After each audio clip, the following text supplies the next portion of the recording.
بەڕاستی بابەتی ژینگە بەگشتی و بە تایبەتی باڵندە و ئاژەڵەکان بابەتێکی گرنگن چونکە ژینگە و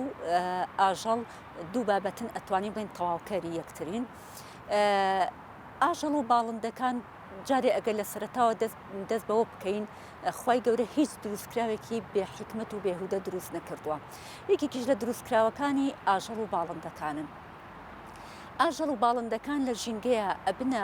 هۆی هاوسەنگی ژینگە واتە هاوسەنگی ژینگە ڕائەگرن و ئەبنە هۆی ڕێخستنی ژینگە.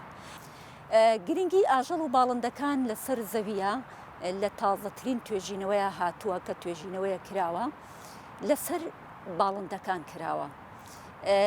لە وڵاتی چین جۆرە باڵندەیەک هەیە کە ئەتوانین بڵین بە ڕێژەی لە 3.4 بوونەتە هۆی کەمکردنەوەی ئەو دەردە کوشندانەی کە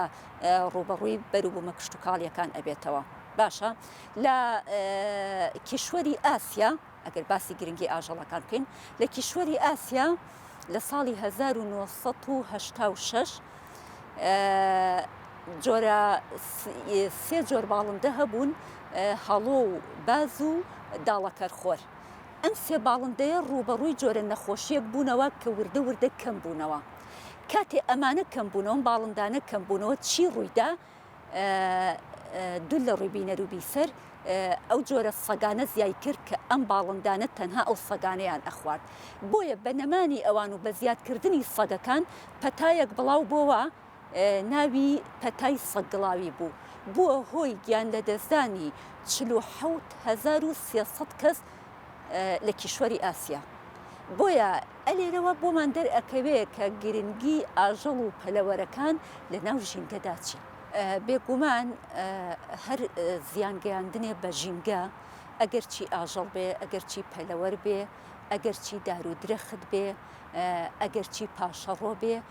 هەر یەک لە ڕوویەکەوە زەرەر و زیانی هەیە کە زەرەر بە ژینگە گەیان ڕاستەوخۆ زەرەرەکە گەڕێتەوە بۆ مرۆڤ. بۆیە هەر زیان گەیاندنێ بە ژینگە ئایە بە ئاژەڵ بێ بە دار و درەخت بێ بە باڵندەکان بێ ڕاستەوخۆ زەرەر لە تەندروستی مرۆڤ ئەدا. کاتێ ئێمە بەبێ بەرنامە یەکێ لەو دژایەتیانی ژینگە باڵندەکان یاخود پەلەوەرەکان یاخود ئاژەڵان کە ئەکرێ ڕاوکردنە لە کاتی نەگونجاندنە. ئەو کاتی نەگونجاوە بۆ ڕاوکردنی ئەم باڵندەیە یاخود بۆ ئەم گیانلەبەرە. ئەمە ڕاستەوخۆ زەرەر و زیانی بۆ مرۆڤ هەیە. بۆیە هەر زیان گەیاندنێ بە هەر ئاژەڵ و باڵندەیەک ئێستا ئەبینین لە ساڵی ئەگەر بگەڕێنەوە بۆ ساڵانی ڕابردوو لە ساڵانی هەشتاکان هەفتاکان جۆرە باڵندەیەک هەبوو ڕیشۆڵە. ئێستا سەیرەکەی لە ناوشاری سلێمانیە ڕیشۆڵە نەماوە. یعنی هۆکارەکەی قڕکردنی ئەم پەلەوەرە بوو ئەم باڵندەیە بوو. بۆیە بە نەمانی هەر جۆرە پەلەوەرێک ڕاستەوخۆ کاریگەری تەندروستی ئەبێ بۆ سەر مرۆڤەکان. ئاژەڵەکانیش بە هەمان شێوە کاتێ تۆ ڕاوی ماسی ئەەکەی کە وەرزی خۆی نەبێ ئەو گەرایە لەو کاتەیە ئەو دای ئەنێ کاتێ تۆ ڕاوی ئەەکەی گەرای کەم ئەکا کە گەرای کەم کرد بۆ ساڵی داهاتوو ماسی ژمارەی کەم ئەکا. لەبەر ئەوە هەم ڕاوکردن هەم لە ناوبردن هەم بەبێ بەرنامە لە ناوبردنی ئاژەڵەکان بەداخەوە ئێستا ئەبینین لە هەرێمی کوردستان بە تایبەت لە شاری سلێمانیە یعنی هەتا ئێستا شێوازێک نەدۆزراوەتەوە بۆ خزمەتکردنی سەگە بێلانەکان بۆ ئەوەی لە ناو نەچن چکە کە لە ناوچوون زەرەر بە هاوسەنگی ژینگە ئەگەیەنێ. بۆیە تا ئێستا حکوومەت بەداخەوە نەیتوانیوە ببێتە سەرچاوەیەک بۆ برەودان بەم سەگانە و یاخود بۆ مانەوەیان ئەتوانن ئەڵێن بەناو سنتەری شارەکانە زیادیان کردووە. ڕاستە زەرەر و زیانیان هەیە بۆ مرۆڤەکان هەندێک جار پەتا بڵاوە بێتەوە بەهۆی ئەو سەگە بێلانانەوە و هەندێک جار پەلاماری مرۆڤەکان ئەترێ. بۆیە ئەکرێت تۆ لێرە بەرنمەیەکت هەبێ نەقڕیان بکەی ئەتوانی دەرزی نەزۆکیان بۆ بەکاربێنی نە ئەوەیە بفەوتێ نە ئەوەیە زۆریش ببنە سنتەرەکانی شارە. کاتی حکوومەت پرۆژەی نییە کاتی حکوومەت بەرنامەی نییە بۆ گرنگیدان بە ژینگاوە بۆ گرنگیدان بە ئاژەڵەکان و بۆ گرنگیدان بە پەلەوەرەکان ئەنجامەکەی ئەمە ئەبێت. ئەگەر حکوومەت ژینگەی لا گرنگ بێ پەلەوەر و باڵندە و ئاژەڵەکانی لا گرنگی بێ بێگومان بەرنمەیەک ئەدۆزێتەوە بۆ ئەوەی ئەم هاوسەنگیە بپارێزێت. لێرە ئەتوانم بڵم قیمەتی مرۆڤەکان نەماوە چ بگا بە ئاژەڵ و باڵندەکان. بۆیە ئێستا لە هەرێمی کوردستان سەگ ڕوو بکاتە کوێ، یعنی هەموو چواردەوری شار جاران سەگەکان لە چواردەوری شار کۆ ئەبوونەوە، بەڵام ئێستا چواردەوری شاریش نەماوە، هەمووی بۆ بە مەشروع و بە فێلا و بە شوقا، بۆیە سەگەکان نازان ڕوو بکەنە کوێ. لەبەر ئەوە ئەتوانین بڵین کە ئەڵێن نەزۆک بکرێن ئەمە باشترە لە کوشتنیان. بەداخەوە ساڵی پار و پێرار شەڵتەرێکیان کردەوە بۆ سەگە بێلانەکان، ئێمە چوین سەردانی شوێنەکەمان کرد، دوجار پێیان زەوت نەکران، نەیانتوانی ئەوە بەحسابیەوەن چارەسەر بوو، بەڵام نەیانتوانی چارەسەریکەن، بۆیە دوجار هەمویان کوشتن.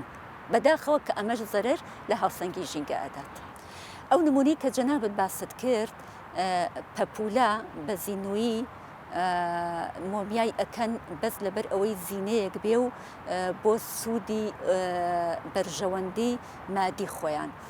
دەستبردن بۆ ژینگە بۆ بەرژەوەندی مرۆڤەکان ئەتوانم بڵم کوفرێکی زۆر گەورەیە، بۆ چووکە تۆ کاتێک ئەو باڵندەیە لە ناو ئەبەی بۆ مەسلحەتی خۆت، بۆ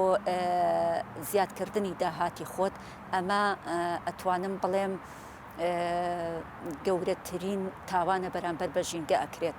بۆیە کاتێک تۆ ئەو پەلەوەرە هەچ پەلەوەرێ بێ، پەپولەیە، باڵندەیە، هەچ پەلەوەرێکی تر بێ، کاتێ مۆمیای ئەەکەیت،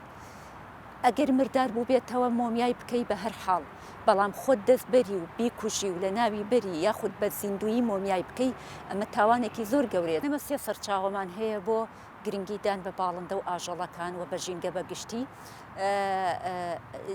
ئاین، کەلتور و دابوونەریت، سیستمی پەروەردە. بەداخەوە ئێمە ئەتوانین بڵین ئاین تەواوی گرنگیاوە بە ئاژەڵ و باڵندەکان و بە ژینگە، بەڵام وەکو پێویست نەگەێنراوە بە خەڵکی کە ئەم جۆرە لە سەجنکردنی ئاژەڵان، لە کوشتنی ئاژەڵان تاوانێکی گەورەیە. ئێستا تازە بە تازە خەڵک هۆشیار ئەبێتەوە لەو ڕۆوە. بابەتێکی تر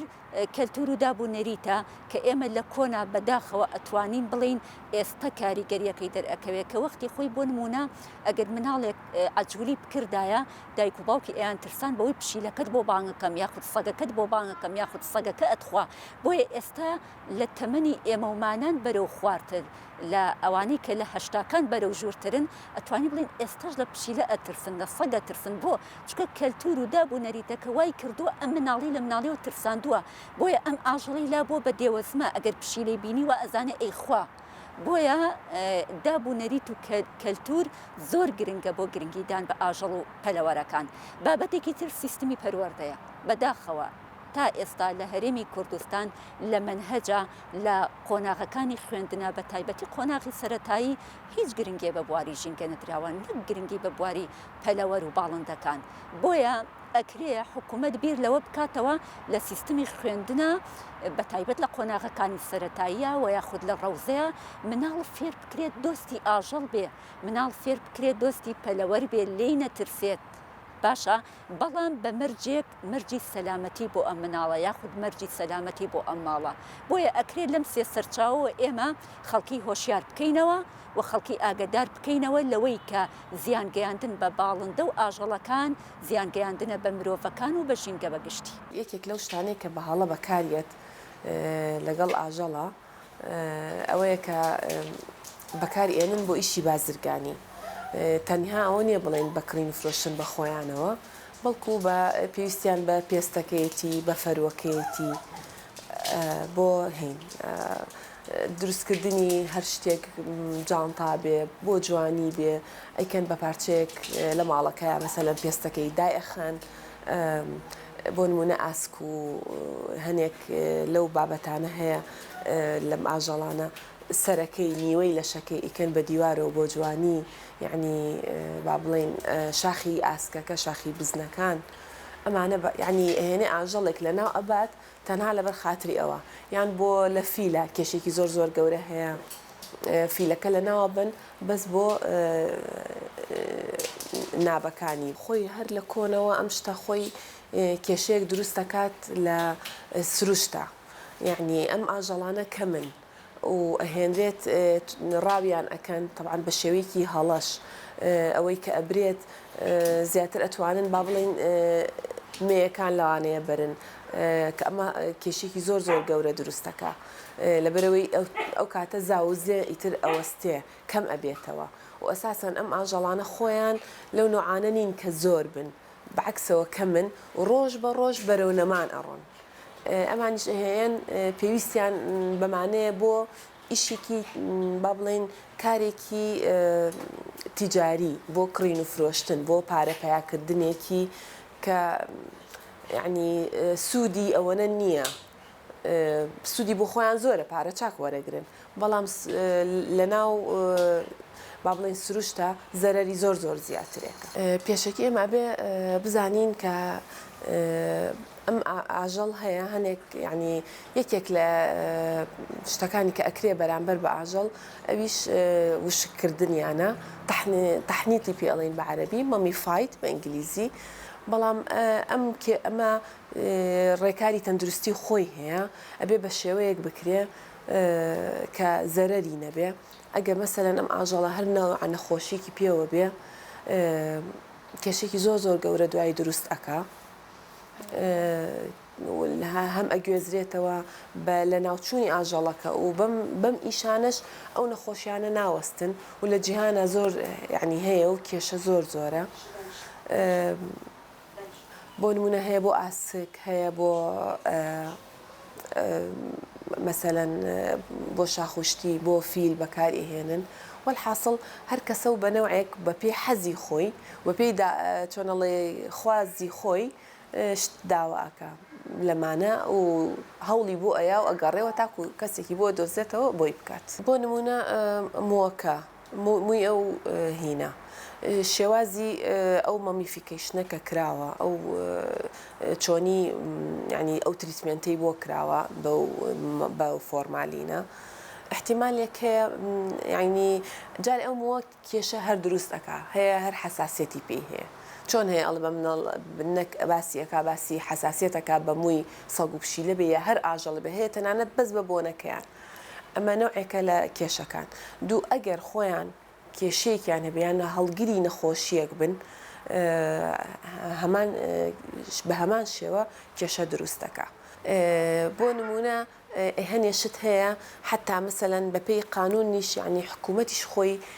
هەموو حکوومەتی هەموو وڵاتێک ئەمە منعەکە بۆ نمونە کاتێک هەیە ینی لە ساڵەکەیە هەنێک کات هەیە ڕاوکردن قەدەغەیە نابێ بۆی بچیت بۆ نمونە ڕاوکردن تەنانەت بۆ ماسیش تەنانەت بۆ ئاژەڵی کێویش بۆ لەبەرەوەی کاتی زاوزێ بەڵام ئایا مەسەلەن زۆربەی لەو بازرگانانە یەت ڕەچاوی ئەو نوقتەیە بکە کێشەکە ئەلێرایە دوو هەنێ ئاژەڵ هەیە هەر خۆیان زۆر کەم بوونەتەوە و خۆیان ئەشارنەوە یعنی لە شاخان لە شوێنی هینان مشکلەکە لەوەیە ئەوان خۆیان بەرەو کەمی ئەڕۆن لە جیهانە لەبەرەوەی ئەو شێوەی ژیانیان دەست ناکەیە کە وەکو جاران چکە خەڵک ئێستا فێر بووە ئەمە ئەچین لەسەر شاخ ئێستا هەمووان فێر بووین لەسەر شاخسە خانووەکەن ئەگەڕێن یعنی ئەوان شوێنیان لێ تێک چوو بەڕاستی ئەو شتانە هەمووی تەسیری هەیە نەکرد بڵێ تو ئەمە لە کوردستان ئەمە لە هەموو عالەمە ئەم کێشەیە هەیە لە ڕووی مرۆڤایەتیەوە یا لە ڕووی مافی ئەم بوونەوەرە جوانە یعنی پەپولە بێ حتا بۆ هەنێک لە یعنی حەشەراتیش ئەم شتە هەرەکرێ ئینسێکتیمان هەیە هەر خەڵکی هەر حەزەکە مەسەلەن جۆرە قالونچەیەکە جۆرە مەسەلەن کولە یعنی بۆ ئەم شتانە زۆر ئەکرێ تۆ ئەگەر بۆ لایەنێک بەکاری بێنی بڵێ بۆ خوێندن بەکاری بێنی ئەمە یعنی هەر چۆنێک بێ ڕێکی زۆر یاساییە یعنی سوودی هەیە ئەی خەڵکی کە چۆن لە مەسەلەن خوێندکارێک یا زانست خوازێک چۆن فێری هەنێک شت ببێ ئەمما تۆ بێنی بۆ خۆشی یا بۆ جوانی پەپولەیەکی بێزمان یعنی کە بەیەکێک زۆر فەقیرە لای خۆوان ئەڵێ پەپولەیە یعنی تۆ ئەم فەقیرە ئەهێنی وشکی ئەەکەیتەوە و دەرزی ئەەکەی بە باڵەکانیا و دائنیت و ئەنج ئەش فرۆشرێ فەقیرە یعنی جوانیەکەی یا خۆشیەکەی لە چیایە لە جیاتی ئەوە ئەگەر تۆ بچیت لە باخێک لە شوێنێکا دانیشی و دوو پەپولەی جوان یعنی هەر ئینسان نەفسیەن زۆری فەرق پێ ئەکا پێویستی پێیەتی بەڵام زۆر پێویستمان بەوە نییە نازانم پەپولێک یان ئەیکەنە مادەیەکەوانێ و دائەنرێ بۆ جوانی و لە ناو مەسەرن حتا ئێستا لە سینی و قاپ و شتیشا بەکارەهێنرێ بەس یعنی ئەگەر هەر کەسێ بیری لێ بکاتەوانێ هیچ ئەوەنە معنایەکی جوان نابەخشێ بۆ نمونە ئێستا ئەمە لە جیهانیشە فەروی ئاژەڵ فەروی ئەسڵی ئەمە ئەم ئاژەڵە بەڕاستی یعنی بە زیینێتی ئەهێنن پێستەکەی لێ ئەکەنەوە